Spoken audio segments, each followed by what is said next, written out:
At some point in the next few days, money will leave your account for something you could not name right now if I asked you. Not fraud, nothing dodgy.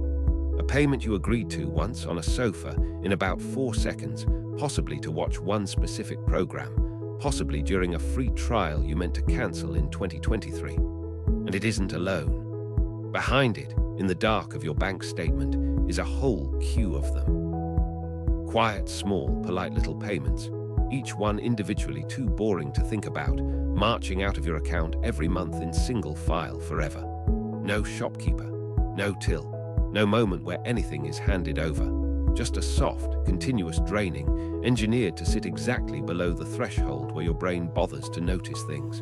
Tonight we turn the lights on, count the queue, and work out what it's actually costing you. Bring your banking app. You're going to need a sit down. Here's what actually happened, because this isn't an accident of modern life. It's a business model that ate the economy. Somewhere in the last 15 years, the people who value companies decided that a pound of recurring revenue is worth several pounds of one-off revenue. A customer who buys once is a sale. A customer on a direct debit is an asset, predictable, bankable, borrow again stubble. And the moment that maths took hold, every industry on earth got the same memo. Stop selling things. Sell access. So the film you'd have bought became a library you rent. The software you'd have owned became a license that expires. Razors turned into memberships, car features into monthly unlocks, and the humble telly box multiplied into 5 rival platforms, each holding 1/3 of the programs you actually like. None of this happened because renting is better for you. It happened because your standing order is worth more to their spreadsheet than your purchase ever was. And look at what you got in the trade. Nothing. Literally.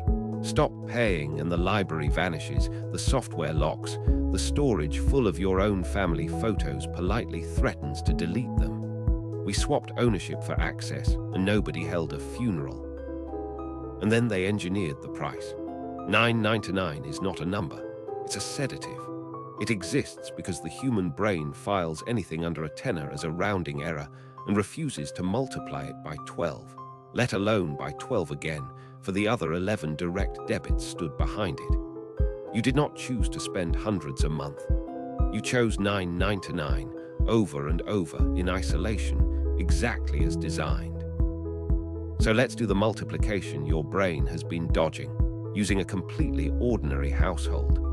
3 streaming platforms, the music, the cloud storage for the photos, a couple of app subscriptions, the delivery pass, the gym, the software you're not sure you still use, the kids thing, the other kids thing.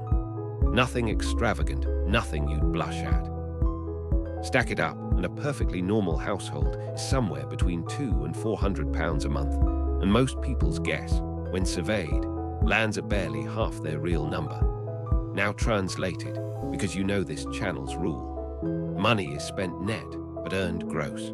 $200 a month is $2,400 a year. If you're above the 40% line from episode 3, funding that stack requires more than $4,000 of gross salary. Your entire last pay rise, in other words, was absorbed, not by the taxman this time, but by a queue of $9.99s. And the queue doesn't even hold its price. Notice how they raise it mid-relationship. £1 here, £2 there, inflation plus cheek, precisely because autopilot doesn't read the email. Joining took 1 click on a sofa. Cancelling takes a login you've forgotten, a maze of menus, a retention script, and a guilt trip about losing your library, your playlists, your photos, your streak. They hold your memories as switching costs. 1 click in, assault course out. That asymmetry is not sloppiness, it is the product. And here's the tell that this stopped being a fair fight some time ago. Parliament has had to step in. New consumer rules are arriving specifically to force subscription firms to remind you before renewals and make cancelling as easy as joining. Sit with that. It took actual legislation to make leaving a telly service a reasonable experience. Industries don't get laws written about their exits when the exits work.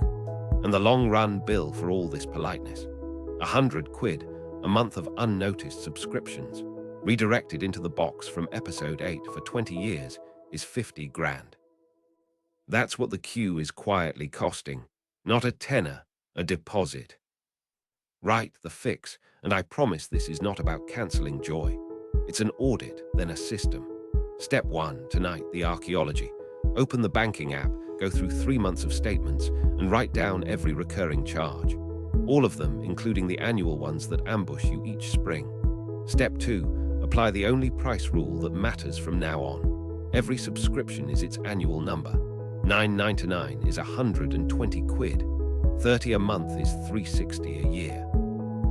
If the yearly number makes you hesitate, the monthly number was lying to you. Step 3, the missed test. Anything you're unsure about, cancel it and see if you actually miss it within a month. Whatever you genuinely miss, rejoin guilt-free, it's earned its place. Step 4, for the streaming pile specifically, rotate. One platform at a time, bin what you came for, swap next month. Step 5, the standing rule for future you. Every free trial gets a calendar reminder 2 days before it converts, set at the moment you sign up, no exceptions. Now the reframe, because this episode is not frugality in a trench coat. Keep the subscriptions you love. The one you use every day is some of the best money you spend. The problem was never paying for things. The problem is that a room full of revenue forecasters made decisions about your money on autopilot in your name and called it convenience. Doing the multiplication is the whole rebellion. Choose everything on purpose. Pay for what you love, evict what you forgot.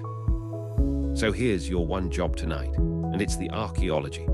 Banking app open, 3 months back, every recurring charge found and added up, then multiplied by 12. One number, your real annual subscription bill. Put it in the note, under the others, and if you're feeling brave, work out how much gross salary it takes to feed it. Because I'd bet you the price of a monthly subscription that the number is at least double what you'd have guessed before tonight. The queue has been counting on the dark. Turn the lights on. See you in the next one.